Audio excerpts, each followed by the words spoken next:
No, but hey guys, it is so cool to be talking with you guys about your film, The Last Guest at the Holloway Motel. Congratulations! This is really exciting to have this film premiering at Tribeca.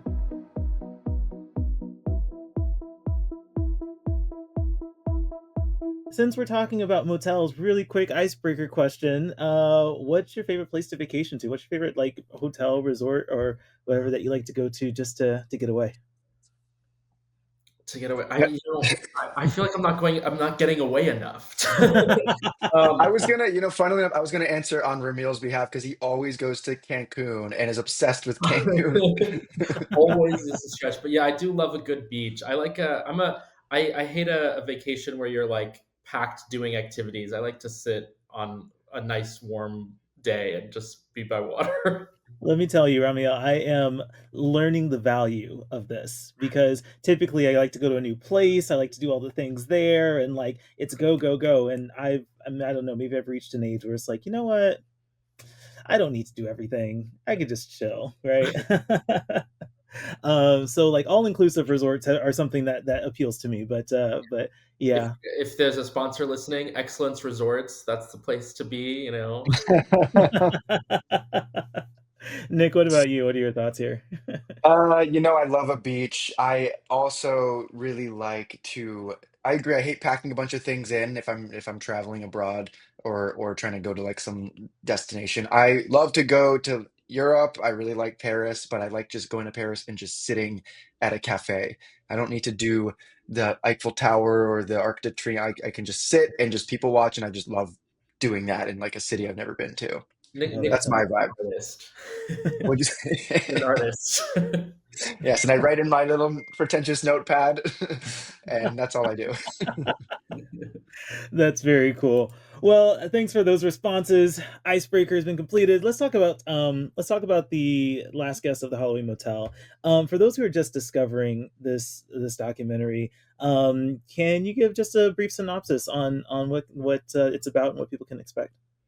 Yeah, the film. It's a feature documentary about Tony Powell, a once-star British footballer who played for Norwich City and kind of disappeared from the public eye in the early '80s, and never to be heard from again. And so the documentary picks up with him at 75 years old, and he is running an abandoned motel in West Hollywood, California, and the documentary kind of goes with him to discover why he disappeared and kind of goes back in time with him to look at his career and kind of his current situation, all in the backdrop of this motel that he's been running that he's being evicted from. And so it's yeah. Hmm. No, great synopsis. I was curious when I was watching it. Ramiel, are you the one that's mainly doing the interviewing, or Nick, do you interview and have conversations with people as well throughout the documentary? Yeah, it definitely is both of us. I know sometimes there are director questions that come in that you kind of hear in the film. So Hmm. I know that you're hearing both of our voices kind of throughout in different various moments. So, but maybe it's a good thing to bring up. Ramil and I were really often throughout this project, kind of just the two of us. We did have some cases where we bring in another DP or camera operator, but by and large, for the most part, it was Ramil and I, and Ramil running sound and like kind of trying to dodge the camera, and me just shakily holding whatever camera we could get our hands on. That was kind of our running around sort of approach to this whole thing. But yeah. I'm gonna get back to that because I was thinking about when I see you guys listed as director, as producer, as editors, like there's a lot of hats here, and we're gonna get back to that. But I think I asked that question because Tony is such an interesting subject here. And so I wanted to know your experience with Tony and also like working with him in this documentary and like the challenges of like having conversations with him and trying to like get to the core of what's going on with him. Yeah, that's a great question. Tony is so many things. He is at times hilarious, at times he's kind of scary, intimidating. So when we met him, as many people in West Hollywood interact with him, just sitting on a balcony overlooking West Hollywood, and we shouted up to him one day, And eventually, we started working on the project with him, and it became much bigger than I think anyone expected. It was just kind of like a short little project about a motel manager who was a soccer player, and then throughout the process became a much bigger film.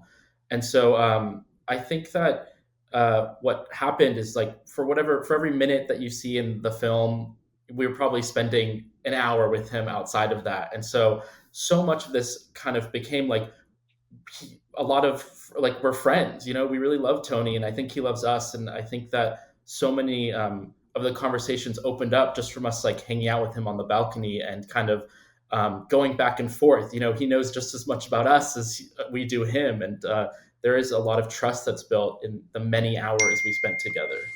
And it's so interesting because that does come through in the movie, that trust that he has with you guys, because he is getting to some very, very sensitive, very personal topics here. Nick, did you have anything to weigh in on with that?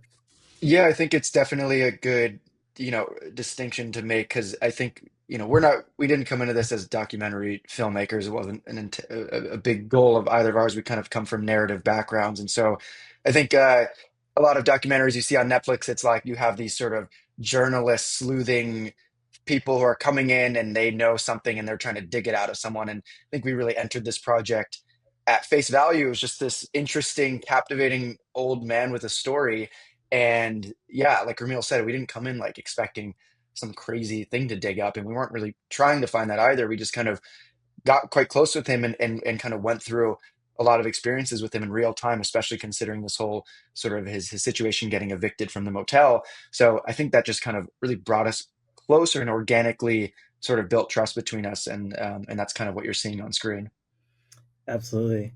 Let's talk about wearing multiple hats on this production. I want to hear more about your experience, both in the kind of the pre-production, and then the filming and collecting of media, and then I also want to jump into editing here in a moment. But yeah, talk about wearing so many hats and how much of a challenge that was, especially in this documentary space. Yeah. It's the small. It's I think that we come from, like, backgrounds where it's like, when you're in film school or things like that, you're helping your friends in any way possible. So you kind of end up learning how to do that anyways.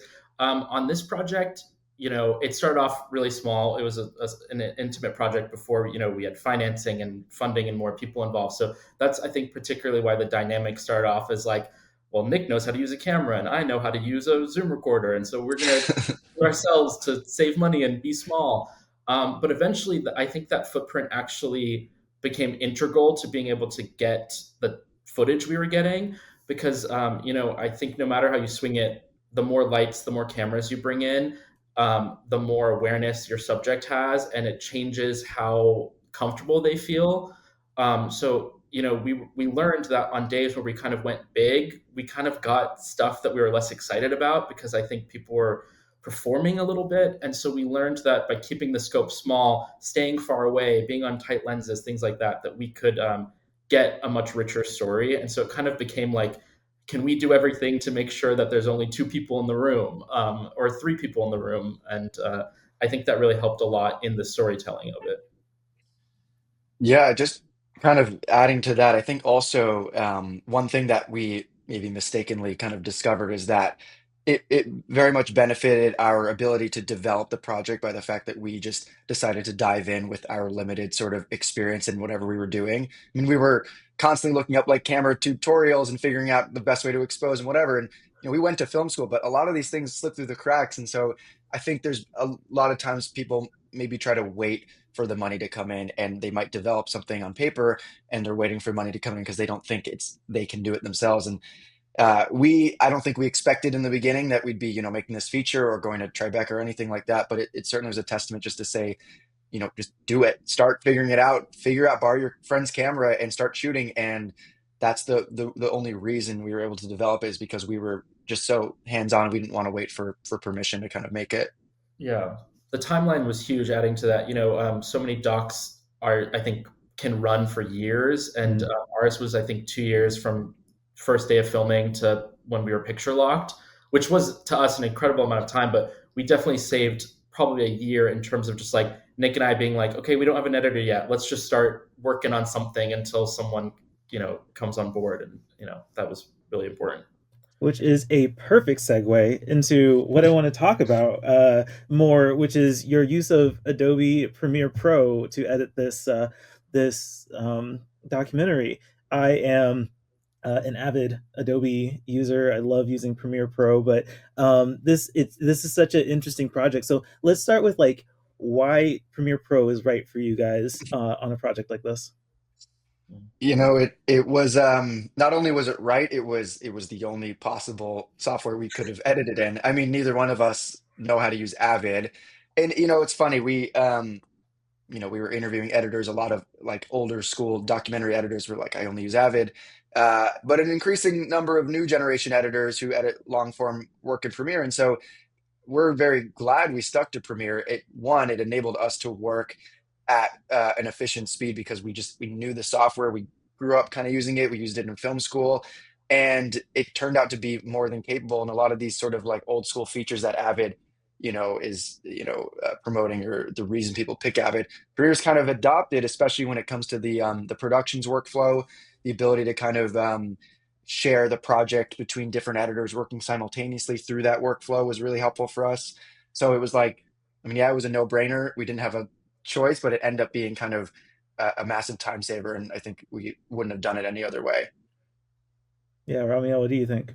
Yeah, we knew when we took Premiere that our producers told us like you'll be limiting the editors that we know that we can kind of help you get that are editing at a certain who have edited for 20, 30 years, things like that. But the user interface of it, like I had taken an editing class where we used Avid, and it feels like the intuition that I think younger people have on computers works really well within Premiere, and I don't think that translates into Avid. It feels like you really have to learn how to use Avid, and in Premiere you can kind of just figure things out sometimes. And Yeah, I really having used it in film school, I felt like, I mean, I probably edited 10 times in Premiere on this project than I have in any other project combined. Just to be honest, a lot of it was learning. Like, there's 10,000 YouTube tutorials. So whenever we were like, how do we do this thing? It's like you can just YouTube, how do you do this quick VFX, or how do you do this like syncing issue? And that's what I love about it. Also, just having Creative Cloud, like it's not just Premiere. It's like, okay, you're using Media Mm-hmm. Encoder to make proxies, and we're in Photoshop fixing the images and cleaning up dust and going back and forth. And it's just being in one network, I think, was really made it really accessible for us. Since we don't, like Nick's working on his laptop, I'm working on a little computer with a monitor. There's not, we're not at like a big post facility for this. So it's, I do love the integration into Creative Cloud and the interconnectivity of working, being able to work between softwares. I think there's so many great features that just really help with workflow and help simplify things across softwares, but also just like being able to functionally use Premiere in a very easy and simplistic way. Can you think of any features in Premiere that like really benefited you in this project? Things that you either learned while you were making this film, or just a feature that's like super reliable that makes this really great for you? Yeah, we switched to productions like a year into it, so we hadn't. And well, that's when we brought in like assistant editors and editors. That was huge because it made sending stuff back and forth like 10 times easier. Nothing's getting disconnected. It made that ability to work with multiple people remotely great. The other thing that was hugely helpful for us was transcriptions. Mhm. We transcribed all our interviews, which was, I mean, we're talking like probably 100 hours of interviews, and then we copied that into like a doc, and it became searchable, and we could use this, I think it's called the speech to text function, or the Text-based editing. text-based editing. Yes, yes, yes, where you could like copy and paste it. And that, like, I found that out like late into the game, and I was like, Nick, you won't believe it. Like, Nick, what about you? Can you think of Yeah, any features that were really no, beneficial? totally. I mean, those are the big ones. Editing was like, especially as we were getting towards the end, and obviously it would have been helpful earlier, but towards the end, it got to a point where we kind of had our timeline and our rough cut or whatever just kind of really there. And so what became really important is trying to track back to interviews and fill out emotional beats that we might have covered in B-roll or might have already kind of edited a sequence for, and to just have that hyper specificity in terms of knowing, oh, I wish there was a moment. Did Tony talk about this at all? And just being able to search across every interview we did, not only the regular interviews, but also we had just transcribed as much verite footage as possible. You know, we're rolling the camera so many hours, and he might just be like, you know, making his bed or doing something normal, and he's just talking about something and might have forgotten about it on the day. But we literally just had all these transcriptions just to Yeah. Command F, find whatever. Hey, did he talk about this thing? And you'd find it in the most buried random thing that maybe the camera was down there, but the audio was running, so we could pull that sound. But you know, so that was extremely useful. It was also so helpful that you could separate speakers, because so often, like, I Mhm. remember, like, I asked about this question, and then I could search like Norwich, and I would know like when I asked a question versus when Tony's answering it, because before we added the names, it was kind of like you'd copy Norwich and you'd be like, "Who is that?" And then once it, like, you need the Tony stuff. So that was huge. And also enhanced speech was a tool we used to like test out. There were some scenes where we're like, oh, this can't be salvaged. We can't use it in the edit. And then we'd put that audio in enhanced speech, and it would clear it up like really well. And it would give us the confidence to be like, oh, a sound designer can really take this to, and make it. And there, I can think of, I think, two scenes specifically that are in the film that like we would have cut had speech to text not, or had enhanced speech not been able to fix that audio. That's so incredible. That actually kind of leads me. I wasn't intending on asking about this, but I think that this is a speaking to the direction of what Adobe and Premiere is incorporating. AI is becoming a much more active component of Premiere, and I know that more recently they've rolled out AI features. So I'm not sure if you've used AI during this production, but what are your feelings about Premiere incorporating more AI capabilities? Yeah. A tough We question. didn't. Yeah, it's a hard hitter. I know. I don't want to say the wrong thing. We certainly did not edit. We edited on 2023 Premiere, and we were Mhm. superstitiously stuck in 2023 because we didn't want to update and like bug out our whole thing. So we just kept it in one sort of year. It didn't go to 2024 or 25, and obviously the big generative extend and all those kind of features have just kind of started to come out. So we did not use it for this project. Um, I haven't played with it yet. I'm not sure exactly how it works. It seems really useful for clips that cut off just a second or two too early. I think that's a great use of it. I'm a little less in the world of like, oh, let's generate something from scratch, and that it worries me in terms of like, the ethics of especially documentary filmmaking if we're now able to just like generate that because as an editor you're like, oh, I wish we had this thing, but the point is you don't, and you need to get it, and that's what makes it documentary. So I hate the idea of just being like, let's generate it, and then it just maybe enables a different kind of mode of thinking. But generative extend certainly could have helped on a couple moments that I think are totally would be acceptable. Yeah. Yeah. Ramil, do you have any thoughts on this particular one? I think Nick brings up a good point. I do, for I don't know, for whatever reason, I'm like, oh, for documentaries, it feels a little like, oh, you shouldn't use some of that stuff. For narrative, it feels like, oh, like you're creating so much a narrative that it feels more okay. I think for me, there are times where it's like it's being used to like course correct something. Like I know the Brutalist used it to like fix an accent or things like that, and it's Mhm. I feel like that I think is something that makes sense, and it's something that's probably going to keep happening. I think so often with AI, people have like a take it or leave it policy. Like it's like you either have to like be fully embracing it, or you have to totally say it's going to take away room jobs and things like that. But I think like with all things, as technology advances, like it's going to be tools that help us make things a little more efficient, make things a little bit better. And I think that like in the next few years, everyone's going to kind of learn how to use it appropriately for their projects. Yeah, I believe so. I think there's a lot to discuss and a lot of a conversation to be had. I wish we had more time here and maybe a beer. I would love to get into that more with you guys. But another time we'll revisit that topic. I want to there's one thing that I really wanted to ask, and maybe we'll close out here. Because there's a very interesting editing choice you guys did with the ending of this movie. Now, I'm not going to spoil anything, but in the credits, there is what I'm going to call a twist um, that was very interestingly interwoven into the credits, and I will really want to get into the behind the scenes on how that developed as a credit scene rather than another plot point in the movie proper. Yeah. Well, this film has a lot of twists. It's, we kind of always saw it like an onion where we're peeling back layers one at a time. And for the most part, as the film progresses, it's kind of how we learned information. Like in real time. It for the most part aligns with how we discovered it. And so there is kind of a twist in the end credits, and partially. We found out about it really late in the filmmaking process, and so part of it felt, given what the whole second half of the movie ends up being, it felt like we couldn't not include that, but it didn't fit organically in the story as we had unfolded it, and so we were like, you know what, this was kind of a, a drop at the last minute for us, and could it work in the film that way? And well, I guess we'll see this weekend if it does.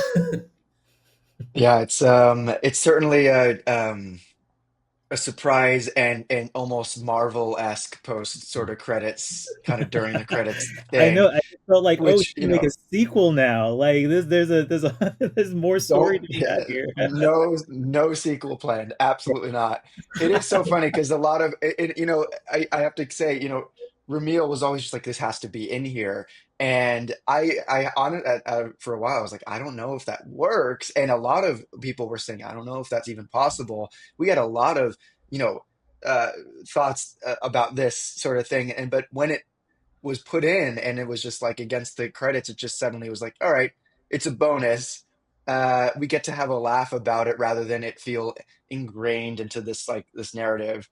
And I know I'm quite happy it ended up in there, and I do think it's kind of gives a little bit of a, it's not like it's pretty not. I've not seen it in a documentary, this sort of thing before, so I get excited in that way that it feels a little bit. I don't know. It's kind of like a little out of genre in an interesting way to me. And yeah, it's like a Marvel movie. It really is. It's so Put cool. that I at the love the head. creative use of mid-credit scenes now. I mean, I think Marvel is kind of Marvel's taken it for granted, I think. And Mm. that again is another conversation deserving a beer. But yeah, like this creative use of mid-credit scenes, I think is was a great idea. And I am interested in seeing how other people react to it because it was a really cool like surprise to get that in the credits when you think the Yeah, story has wrapped. we were just Um, as surprised when we were filming it. well, final question, guys. I just want to end on with this movie having its world premiere at Tribeca. What does it mean to you guys to have the film premiering at a festival like Tribeca?